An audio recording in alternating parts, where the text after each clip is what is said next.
नमस्कार, मैं संगीत कुमार, आप नवभारत टाइम्स देख रहे हैं। मुंगेर हॉट सीट है और आज चौथे चरण में मुंगेर में चुनाव हो रहा है। अब ऐसे में यहां से जो दो प्रत्याशी थे, एक ललन सिंह और दूसरे राजद की तरफ से कुमारी अनीता, दोनों के बीच में मुकाबला जो है वो हो रहा है और मतदाता अपने मतदान का प्रयोग कर रहे हैं। हमारे साथ जदयू के मुख्य प्रवक्ता नीरज कुमार हैं। ये बताइए कि आप तो पूरे चुनाव प्रचार में घूमे, हर जगह गए, ग्राउंड रिपोर्ट क्या लग रहा है, क्योंकि मतदाता आज अपने मतदान का प्रयोग कर रहे हैं? कहने को हॉट सीट है तो कोल्ड सीट हो गया है। जी मतदाता शांतिपूर्ण तरीके से मतदान कर रहे हैं और नारा लगा रहे हैं, तीर चलाओ जोर से, अब मुंगेर बचाओ चोर से।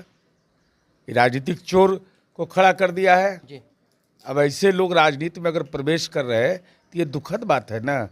और आदरणीय नरेंद्र मोदी जी को देश का प्रधानमंत्री तीसरी बार बनाना है, जी तो हम अपनी उपलब्धियों के बदौलत है और वो अपने नकारापन के बदौलत है, यही अंतर है। इसलिए तीर चलाओ जोर से, बिहार बचाओ राजनीतिक चोर से। नीरज जी, कल प्रधानमंत्री मोदी ने भी पटना में रोड शो किया है। क्या लग रहा है कि उससे जो चुनाव है वो प्रभावित होगा, आपके फेवर में अरे जाएगा? भाई, हमने काम किया है, पटना में सड़कों का जाल बिछा दिया, पुलिया बना दिया, जी तो स्वाभाविक रूप से ना हम अपने किए हुए काम पर रोड शो कर रहे हैं। अब तेजस्वी यादव कह रहे हैं कि हम जॉब शो। अरे जॉब शो अगर करना है तो 43 बीघा जमीन जो आपके पिता ने पटना में नौकरी के नाम पर अर्जित किया है, अभी कौन है? तेजस्वी यादव बोलते हैं कि तरुण यादव, इनका नाम तरुण यादव भी है और जमीनों है तरुण यादव के नाम पर। तो ये स्वाभाविक रूप से सवाल उठता है, तो जॉब शो वहाँ जाकर न करो, तो जॉब शो कर रहे हैं। अच्छा, जिस तरीके से लगातार एनडीए कह रही थी कि इस बार 400 के पार होगा, 3 चरण के चुनाव हो चुके हैं, इसके ऊपर तेजस्वी यादव के साथ साथ तमाम विपक्ष जो हैं उसने कहा है कि ये पूरे तरीके से सुपर फ्लॉप हो चुका है। आज चौथे चरण का चुनाव है, लगातार वोटिंग परसेंटेज भी घट रहा है। लगता है कि ये नुकसान जो है वो एनडीए को हो रहा है? अच्छा, तेजस्वी यादव के बाबूजी लालू यादव मुखिया का चुनाव नहीं लड़ सकते हैं? नहीं लड़ सकते हैं, कैदी भी रहे हैं जी मैंने जमानत पर 3351।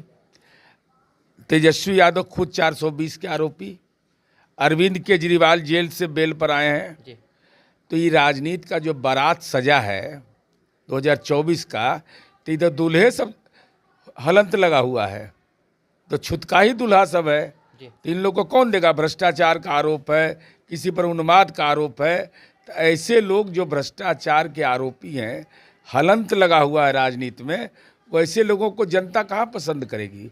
तब सुपर फ्लॉप तो उसको कहा जाएगा ना जिसको जनता का जनादेश नहीं मिला है। लेकिन वोटिंग परसेंटेज जो घट रहा है, इसे कैसे देखते हैं? एनडीए को नुकसान होगा? नहीं, वोटिंग परसेंटेज पहला चुनाव में कम हुआ, उसके बाद बढ़ा। दूसरे चरण में भी कम हुआ है? नहीं, उसके तीसरे चरण में जी, तीसरे चरण बढ़ा, में पूरा बढ़ा। अभी और बढ़ेगा, जी जोर से बढ़ेगा एकदम।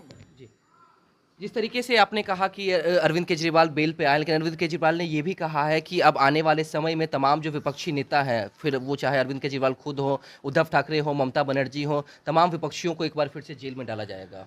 विपक्ष मैंने काहे जेल में डाल देगा? हम गलत करेंगे तब ना। मोदी सरकार हमको काहे नहीं, घबराई हुई है। हम लोग क्या काहे नहीं सीबीआई ईडी आ जाता लेकिन है? विपक्ष क्यों जेल में जा रहा है? नीतीश कुमार जी के यहाँ क्यों नहीं जाता है? हम तो विपक्ष की भी राजनीति किए हैं। जी नवीन पटनायक के यहाँ क्यों नहीं गया? अरे माल हजम करोगे तो जेल जाओगे, जनता के गाड़ी कमाई को डकार जाओगे, संपत्ति बनाइएगा। बताइए, पिछड़ा वर्ग का नेता है लालू यादव, और केवल पटना शहर में 43 बीघा जमीन है कोई जमींदार, कोई जाति का जमींदार होगा जिसके पास इतना धन होगा? बताइए। आप छोड़ दीजिए औरंगाबाद, छोड़िए गोपालगंज, और यहाँ तक की हालत ये है कि कोई महिला नहिरा में ज़मीन लिखवाती है। ये राबड़ी देवी गाँवों में अपन ज़मीन लिखवा ली नहिरा में। इस सब के पाप का घड़ा फूटना है और सबको धीरे धीरे जेल पहुंचना है। अब हम तो उम्मीद करते हैं कि केंद्र सरकार ऐसा सख्त कानून बनाए, इन लोगों की संपत्ति जब्त करे, और जब्त करके वहाँ अनाथालय, वृद्धावस्था आश्रम, ऐसे बुनियादी संस्थाओं का निर्माण करे कि जब ये लोग कराहे ना तो जनता आनंद महसूस करे। कई आपके साथी हैं जो कि कह रहे हैं, जिस तरीके से 40 सीटों पर आपने जीत का दावा किया है, आपके साथी कह रहे हैं कि 40 सीटों पर जीत नहीं होगी, इस बार कमी आएगी। अब वो किससे, बाबा कौन बाबा से दिखा के आए? आसाराम बापू से हम नहीं जानते हैं। लेकिन आपके साथी ही हैं। अरे कोई कहता हो, हमको तो आदत लगा हुआ है। पिछला बार 39 सीट हम जीते थे, तो हम 40 सीट जीतेंगे, एक कसर रह गया था। हम अपने काम के बदौलत है और बिहार की जनता काम के बदौलत हमको वोट देगी।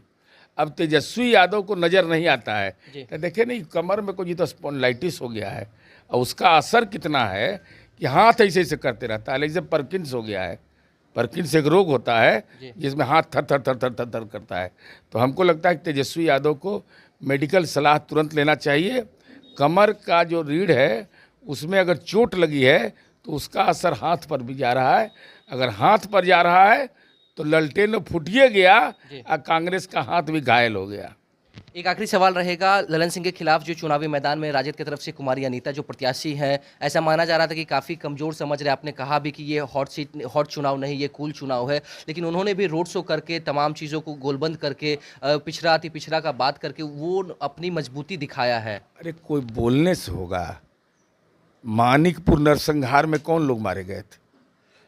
घोसबरी के शहरी में गाय को गोली लगाया, गाय को। पितौंजिया हमारे यहाँ है, पितौंजिया है पंडारक प्रखंड में, अति पिछड़ा का गांव है, कौन गोली चलाया था? अरे ये सब गोली तोली चलावे वाला के नहीं कोई वोट देता है। अब सीधा वोट देता है, विकास पसंद है, लोग विकास को वोट कर देगा। बहुत बहुत धन्यवाद।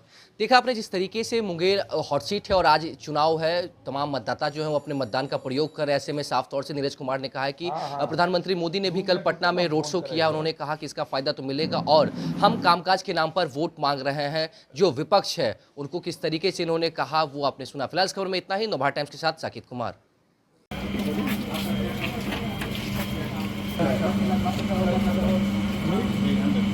देखिए यहाँ पे